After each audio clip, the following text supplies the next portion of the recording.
Muito obrigado, Sr. Presidente da Comissão de Orçamento, Sr. Presidente da Comissão de Defesa Nacional, Sr. Ministro, Sr. Secretário de Estado, Sr. Secretário-Geral do Ministério da Defesa. Os meus cumprimentos. Eu começaria por questionar o Sr. Ministro relativamente à ordem das prioridades do orçamento do Ministério. Porquanto, na nota introdutória, na introdução à nota explicativa, quer de 2010, quer de 2011, são enunciadas as prioridades do orçamento do Ministério da Defesa Nacional, em 5 prioridades. O que acontece é que de 2010 para 2011 as prioridades são alteradas, ou seja, as 5 prioridades mudam de ordem.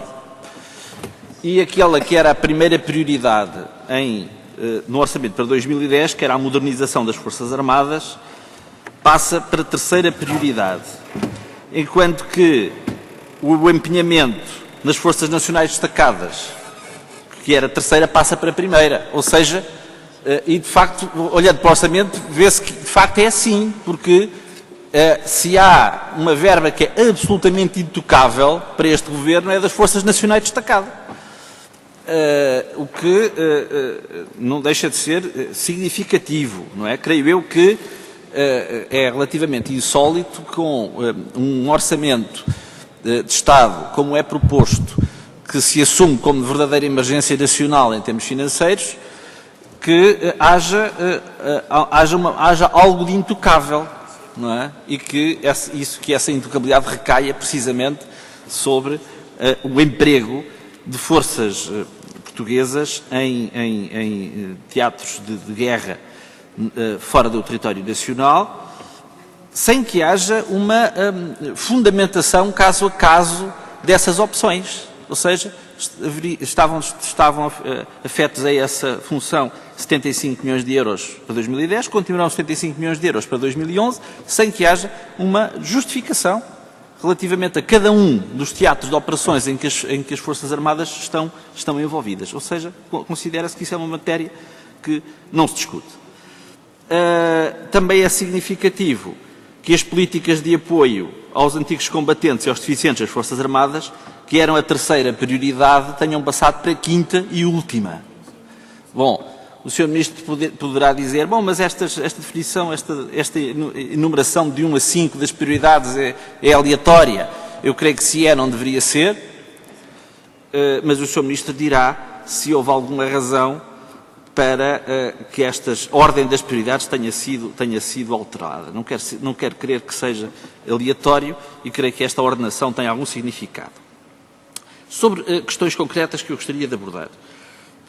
Uma questão já aqui abordada, mas que não ficámos esclarecidos, tem que ver com a forma como vão ser reduzidos num ano os 3.000 efetivos. E a questão é saber se vai haver despedimentos.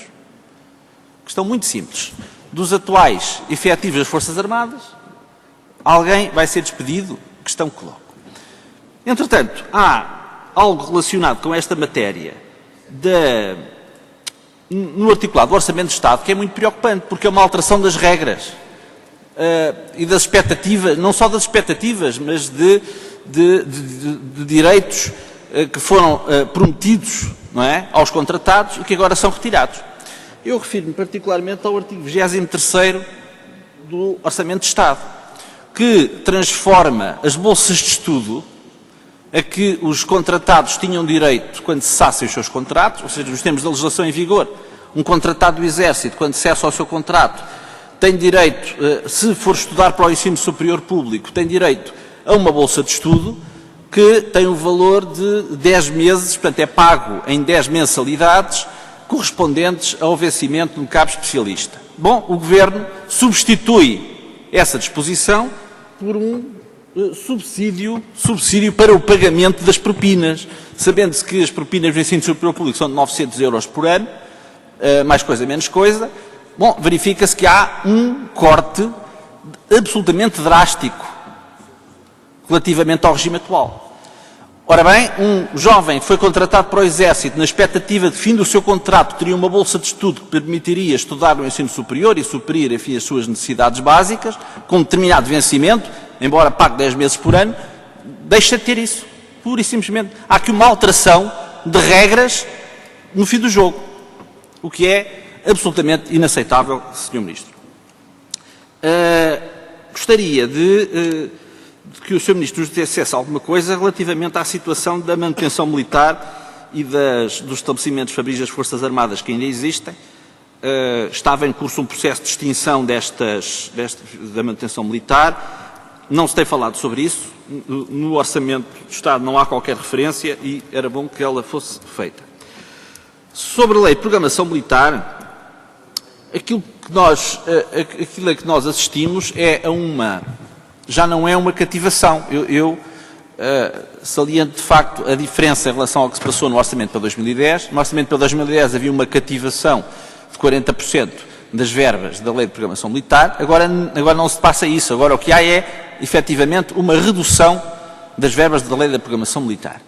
Bom, eu creio que isso representa uma revisão de uma lei orgânica que essa própria lei orgânica não prevê.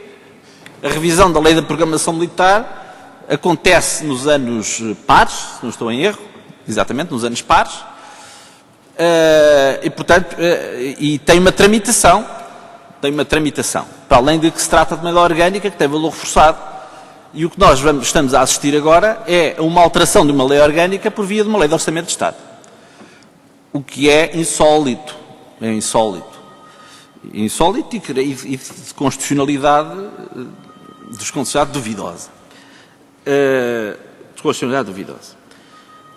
Não há referência nenhuma na nota explicativa, nem nos quadros, à modernização dos C-130. O Sr. Ministro falou disso, mas eu tinha aqui notado à margem para colocar essa questão, porque não há nenhuma referência em lado nenhum à modernização dos C-130, que, como se sabe, é absolutamente necessária. Tenho ainda mais duas questões que gostaria de colocar. Uma delas diz respeito às infraestruturas militares, à execução da Lei de Programação das Infraestruturas Militares. Porque quando na nota explicativa do Orçamento de Estado se fala numa expectativa de mais de 800 milhões fala-se em 834 milhões de euros envolvidos tendo em conta as infraestruturas a alienar, não há nenhuma referência à baixíssima capacidade de execução que foi revelada nos primeiros anos de aplicação. Porque o relatório que nos foi dado sobre a execução até ao final de 2009 refere-se que houve apenas alienação de 4 propriedades adquiridas pela Câmara Municipal de Santarém e mais uma que foi adquirida pela própria Estamo, ou seja, o Estado adquiriu infraestruturas a si próprio. E, portanto, temos uma taxa de execução da Lei de Infraestruturas que é absolutamente irrisória, tendo em conta as expectativas que existiam. Ora, como se sabe que o mercado imobiliário não está propriamente numa situação brilhante, eu creio que... Tem meio minuto. Muito obrigado. Eu creio que há aqui uma perspectiva demasiado otimista quanto à capacidade de execução futura da Lei de Infraestruturas. Última questão, Sr. Presidente, tem que ver com o PIDAC.